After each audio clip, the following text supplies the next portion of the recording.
If there's one thing I can go out of my way to say that I just truly love about my Nintendo Switch, is that it's one of the last places where you can still enjoy some good local couch co-op games.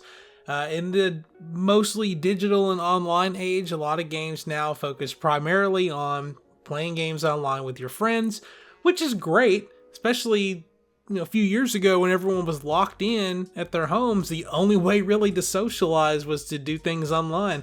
That's why games like Animal Crossing and all that blew up. But now that everything is returned to some sense of normalcy, it's good to get back into playing couch co-op games with your friends, your loved ones, anyone you can get to sit down and hand player 2 controller off to. So today's video is about 10 of the best local couch co-op games that you can play with someone else. And I wanted to make this video because I think that these games don't get a lot of recognition these days. And when you think about games that you play on your Nintendo Switch with your family members and friends, you might go out of your way to say, well, let's just play Mario Kart. Let's play Smash Brothers. Let's play Mario Party. Like the big three, and there's some other ones in there too. But those games are not co-op. They're very competitive games where someone could potentially get their feelings hurt, or, as we like to say, ruin friendships and stuff. So today's video is about 10 games that I think are just great games to sit down with and just play with someone, and you're working together as a team to beat the game and everything. So if you enjoy this video, make sure you hit the like button. It really helps me out. Subscribe if you're new here, and leave a comment down below with some games that you would recommend to other people that are not on this list, and let me know what you think about the 10 games we're going to go over. Now, these are in no particular order. I'm not ranking these games on which one's better than the other, and this list is entirely subjective. There might be some stuff on here that you go, that game's stupid. I don't know why you put that on here, but you know what? We're here to have fun, right? So let's go over these. I've also got some pricings in here too, so a lot of these games are on sale currently, especially like there's a couple Mario games in here that are on sale for Mario Day. Can't guarantee they'll still be on sale by the time you watch this video, but anyway, let's break it down. So the first game I've got on here is Overcooked All You Can Eat. The All You Can Eat collection is a compilation of Overcooked 1 and 2 with all the DLC. Currently it's on sale for $30. You might have played Overcooked before, but just in case you haven't, the goal is you and your friends are chefs and you're learning how to cook these different dishes, and it's very chaotic and the worlds just break up and they fall apart and they have puzzles going on within them. So not only are you trying to get these dishes out as fast as you can, but you've got to fight the world and I guess somewhat fight your friends too while you're trying to make these dishes. It's a lot of fun. Usually someone tries to become head honcho and tries to dictate how everyone should do things. Sometimes I'm guilty of that. Sometimes some of my friends are. I didn't realize they shrank down that much, Chef. It's a bit like your brain. Not only is it shrunk, but it's disappeared. And it's just, you have to learn to work together and get a routine down, and there's a lot of different levels to play through. The Overcooked All You Can Eat collection is 2 full games with 2 gigantic DLCs attached to them, and you can get it all for $30. I looked on how long to beat, and you can spend anywhere from 15 to 30 hours playing this, just depending on if you're a completionist or not, and going for getting 3 stars on all the levels. And there's some also just really difficult levels in this game too, that are really gonna like test your patience and test your skills as far as playing video games go. But you can play this with up to 4 people, so even if you got some other ones you want to play, there's plenty of room for everyone in there. You should definitely check out Overcooked All You Can Eat. Next up is one of my favorite just indie games that's ever come out on the Switch. It came out of nowhere. Was just baffled that this game even came out. And that is Untitled Goose Game. This game is about $20 usually, and pretty much you're just a goose, and you're just going around just being mean to people pretty much as a goose does. So there's lots of puzzles for you to solve, and you are trying to progress through the world and get just as much done as you can and cause as much mayhem in the process. For the longest time, when this game first came out, I wouldn't progress past the second level of it, just because there was a bit in it where you can untie this kid's shoes after you scare him into like a telephone booth. And after he comes out and his shoes are untied, he can trip on his shoes and fall down, and you can take his glasses from him. And I know that sounds like just the most bullying thing possible, but it's a goose. I mean, that's what a goose sort of would do. Maybe it's a little imagined, but it's just fun. And you can go and give the kid different glasses and stuff. And I just was just so fixated on just all the stupid stuff you could do to that poor kid. And I didn't even know that the game had multiplayer until I was going to make this list. So you and your friend can both just go pick on kids and farmers and rude shopkeepers and everything else you can do in that game. It's a lot of fun. It takes you about 2 to 3 hours to beat it. There are some collectibles and stuff you can get, but for the most part, if you just breeze through it, like 2 hours and you'll have that whole game done. Next is Kirby Star Allies. This is the first game on this list that's creeping up towards like a full cost for a game. Usually Nintendo first-party games don't go on sale. If they do, it's not by much. Kirby Star Allies has been around since around the time that the Switch first came out. It's 4-player co-op, pretty decently sized campaign out of it. A lot of fun. It's kind of like Kirby games are always just kind of like cozy-ish platformers. A lot of fun to have, a lot of abilities that you can check out, and usually they get kind of difficult towards the end. I actually don't remember if I ever even beat Kirby Star Allies, but I also just don't have friends to play it with. If my friends listen to this, they're going to get mad at me. But anyway, we've never just sat around to play Kirby Star Allies like that. But anyway, it's a lot of fun. I definitely recommend checking out. I know when the game first came out, there was a demo you could download. I don't know if that demo is still available, but if it is, and you just want to give it a whirl before you decide to drop $50 on it, definitely give it a shot. You can play it with up to 4 people in the demo, and there's just a lot of fun to be had there. Next up is Moving Out. I feel like Moving Out tries to capitalize a lot on the success of Overcooked, even though they're 2 different games, but the core concept of it is the same. In this game, you're trying to just move out everything from a house, load it up on a truck, and get it out of there within a certain time. And depending on how fast you get it out of there, the more stars you get and the faster you can progress through the other levels.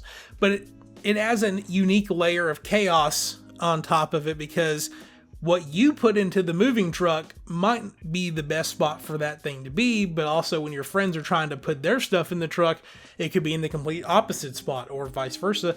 And so now not only are you having to move stuff out of the house onto the truck, but you're also having to unpack the truck and repack it to make sure that you get everything loaded up properly and get as much stuff out as you can. Moving Out usually retails for about $25. I believe there is a physical copy of this game, but I know on the eShop it's about $25. And you can usually get about 5 to 10 hours of play out of it on a single playthrough. Definitely check it out if you've enjoyed games like this or Overcooked, because like I said, there are a lot of overlapping themes between the two. So if you liked one, you're probably going to like the other and can get a lot of value out of that. All right, so now we're starting to get into more of the bigger stuff with this. And I really debated whether I was going to put this game or a different game on this list, but I decided to go with Diablo 3, The Eternal Collection. Now, other platforms are already on Diablo 4. That game's got its own problems and everything, but Diablo 3, for the longest time, was one of my favorite games to play. Now, when I played it, it was on a different platform than the Switch, but when it did come to Switch, they released it with the Eternal Collection, which is all of the DLC for the game wrapped up in one pretty bow for $30. So you get all the different expansions that came out. They even included a Ganondorf armor set for the Switch version, so you can dress up like Ganondorf and then play through Diablo 3. When you're playing local, it is 2-player local co-op. You can play up to 4 if you do play online, but there's a lot of stuff in this game. When I was looking at the how long to beat for this, it said you could beat the main game in about 18 hours, but that just doesn't seem like a lot to me. But on the flip side of it, you can go as high up as 160 hours, which I'm pretty sure I've spent even longer in that, because it's got an endless gameplay loop with it. You can constantly make yourself more powerful and constantly just jump back into it and do another sweep through the game and just make yourself more powerful and just keep that loop going. And there's always something else to be searching after to reward you for playing as long as you have. But Diablo 3 Eternal Collection usually sits around $30. Maybe closer to Black Friday, it'll probably go down a little bit. But the good thing with it not being a Nintendo published game means that it will go on sale more often and usually get a pretty steep discount on it. So that being said, the rest of this list is going to be Nintendo first-party games. But a lot of these games, in my opinion, are worth the money that you put into them. Starting off with Luigi's Mansion 3. Luigi's Mansion 3 came out in 2019. It's by far one of the best looking Switch games that's out there. And whenever they first announced it, it completely went over my head that this game even had multiplayer in it to begin with. Because I will say the multiplayer component is not available at the beginning of the game. You do have to play, I want to say maybe the first 30 minutes to an hour of the game before you can unlock Luigi, which is the second player that can play the game with you. The game doesn't solely need you to play multiplayer to beat it.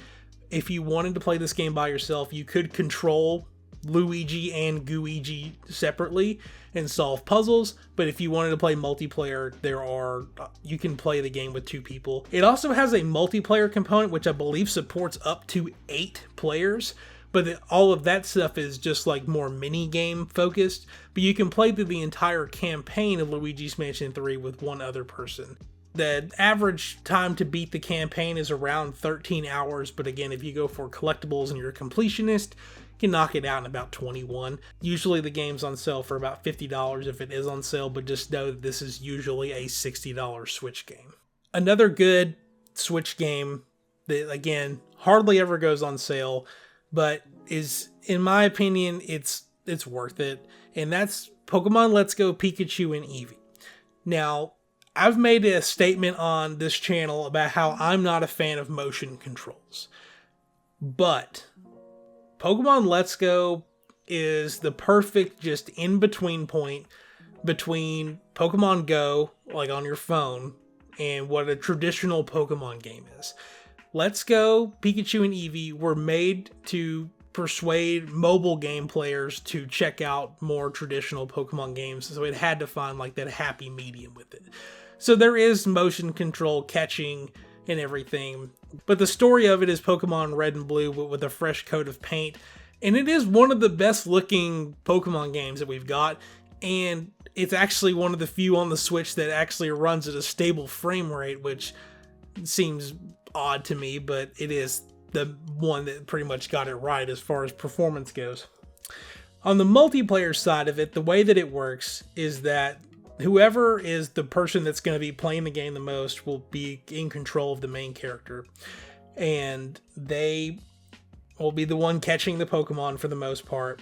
But player 2 can spawn in, I believe, as long as there are 2 Pokemon in the party. So, you know, your starter Pokemon is either going to be Pikachu or Eevee, depending on which version of the game you choose.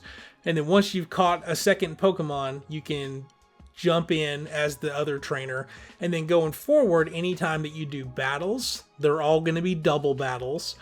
I believe that the second trainer can also help pick up items and stuff, or you can also encounter wild Pokemon in the grass.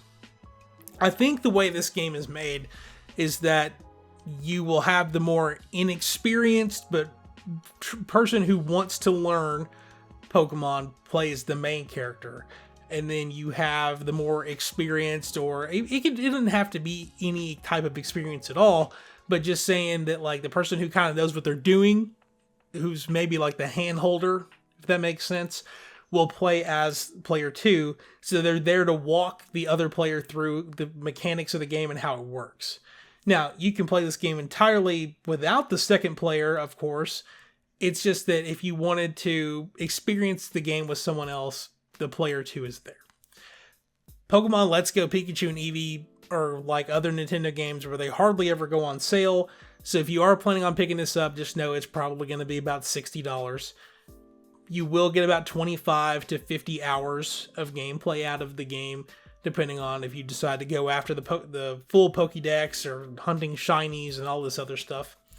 The good thing is that if this is your first Pokemon game or you are looking to give this game a shot, you can move your Pokemon from Pokemon Let's Go to Pokemon Home and into future titles where those Pokemon are supported.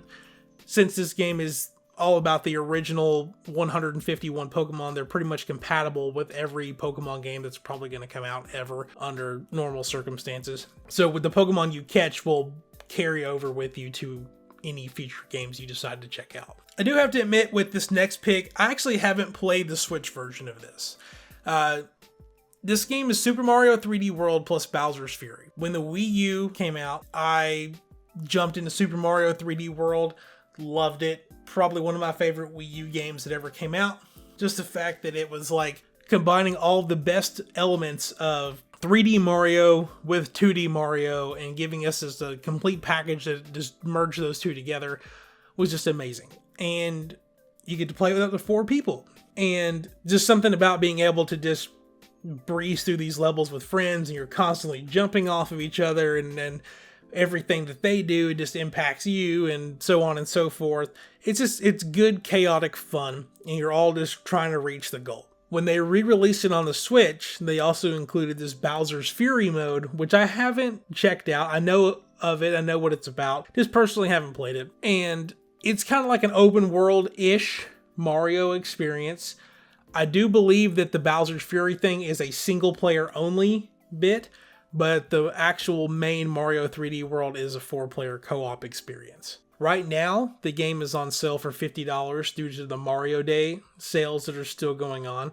You will get about 10 to 30 hours out of it, but this is normally a $60 game, so just be ready for that. But out of everything we've talked about so far on this list, Mario 3D World is probably one of the most fun games that you'll definitely get your money out of on this list. I will admit though, this next one I'm cheating because I have 2 picks. And the reason why I'm putting these 2 games together is because they are, on the surface, they're the same game. So we've got Super Mario Bros. U Deluxe and Super Mario Bros. Wonder. Mario U Deluxe is a port of the Wii U version of Super Mario U, plus the Luigi's DLC that came out with it. And Super Mario Bros. Wonder actually came out last year. Was a contender for Game of the Year. I love the game. I think it's a lot of fun. There's a lot of the stuff you can do in that game. The reason why I put these 2 games together is because they're both 2D Mario games. And they share a lot of the core elements of each other. And any reason just to cram an extra game in here, I was just going to take the advantage with it. So the main reason that these games are similar but also different comes down to a very core mechanic though. And that is that Mario U Deluxe, it has what I'm just going to call collision. I don't know if there's a specific term that I'm looking for here, but pretty much that if you're doing something and another player that's in the game with you gets in your way, they will knock you out of whatever you're doing. You can interact with the other players and you can cause lots of mistakes to happen and people to fall off and anything could happen. But in Super Mario Bros. Wonder, that doesn't exist. You guys are all playing the game together, but whatever you do doesn't affect everyone else. And what they do doesn't affect you for the most part. Now, if you start touching Wonder Seeds and stuff, then the world's going to change and then that will affect them. But as far as like picking up a shell and throwing it, they don't get hurt by that as far as I remember. Or like you can't pick up a player and throw them off of the cliff or something like that like you can in Mario U Deluxe. It is definitely a more beginner focused Mario game compared to Mario U Deluxe that's kind of just letting you just have all the tools to just do whatever you want. Both of these games are about $50 right now, which is surprising that Mario Wonder is actually on sale. But you can get a lot of just time out of both of these games, about 10 hours to beat the main campaign. Super Mario U Deluxe does have more downloadable content included with it, so you can get about 30 hours if you go through all of like the Super Luigi U expansions and everything else with that. But both of these games are just a great time to be had. They're both 4-player co-op games. It's definitely a good game to just sit down and prepare to just spend a couple hours just breezing through levels, especially like the stuff at the beginning. And a lot of these games do have like very challenging levels towards the end of them that'll really just test your patience. We'll say that. It really does test your patience. And finally, my last pick on here is It Takes Two. It Takes Two has been around for a couple years now. It won Game of the Year whenever it released. And the Switch version did come out a couple years later. I think they mostly just wanted to make sure that it was optimized properly. But this game requires you to play with two people. There is no way to play this game with anybody without a second player. So it's like the perfect game to sit down and play with someone you're close with. It's funny when I've tried to pitch this game in the past to significant others or anything.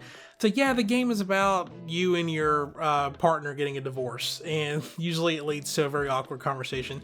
So maybe don't pitch it like that to your partner if you decide to choose them to play this game with. But the game as a whole it's super fun to play. The story of it, yes, it's about these people that are trying to rekindle their marriage, and you can think about it however you want to. But just like as far as the gameplay itself, it's both players are just, they're going through their own stuff to power themselves up, and with the goal of rescuing their child, which I think is just a great story to begin with. The great thing though is that the game is always on sale. Currently it's $30. If you do not have someone to play this game with locally, whenever you purchase it, you get what's called a buddy pass that you can give a code to someone else who can play the game online with you, and they can download the companion version of It Takes Two to their console, and then you have someone to play with. So you buy one copy of the game. Technically, two people can get it as long as the other person's got the buddy pass. Again, the story of the game is super incredible. The boss fights are hilarious. The worlds are just uniquely designed, in my opinion. And there's about 15 hours worth of stuff you can get out of this game. If you've got someone to play this with, it should be on your list already to give it a whirl. And I know a lot of people, including myself, that have played It Takes Two, and it's one of these games that just kind of leaves like a lasting impression on you. So I definitely would give it a shot. But anyway, that's 10 couch co-op games I think you should definitely be on the lookout for giving a shot to. Let me know in the comments below what games that you would recommend other than these 10. Or let me know in the comments if you disagree with my list. But just remember, this list was entirely subjective, and we're all going to have different opinions on it. But anyway, thanks for watching, and I'll see you soon with another Nintendo video.